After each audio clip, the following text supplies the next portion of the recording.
20 години на диво се градат вили, сместувачки капацитети со огромни габарити, цели хотели во местноста Велестово и останатите атрактивни средини во Националниот парк Галичица. Невладините организации бараат од надлежните институции да престане оваа неконтролирана урбанизација. На диво вилат никнуваат објекти од кои некој дебело профитира. Нема ни урбанистички план, се прави надиво. Моќници и поранешни сегашни. На некој начин селото е ставено во заложништво на тие моќници. Означен карактер се каже дека тоа село функционира на основа на септички јами, така што тие фекали на некој начин сепак се слеваат и до езерово и до билјани извори. Бараме да се почитуваат прописите пропишани со препораките од УНЕСКО, значи да нема високи градби, односно 50% од купната површина на земјиштето и да нема градби повисоки од 5+1 во село Велестово.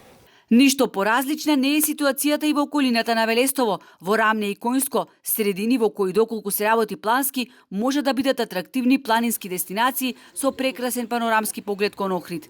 Староселците таму во Велестово и во другите места, поради тоа што се изградени такви големи згради, немаат вода за пиење и затекнати сме од истата проблематика секад. Значи, узурпирањето и на еден начин мегаломанското размислување на одредени граѓани кај нас, кои најчесто не се наши граѓани, не се од Охрид, туку се од некаде. Обединети во Сдруженијето на екологисти на Македонија, членовите на невладините здруженија собраа потписи за петиција која ќе ја достава до сите локални државни институции. Ако нема одек, подготвени сме велат за ова да го информираме и УНЕСКО.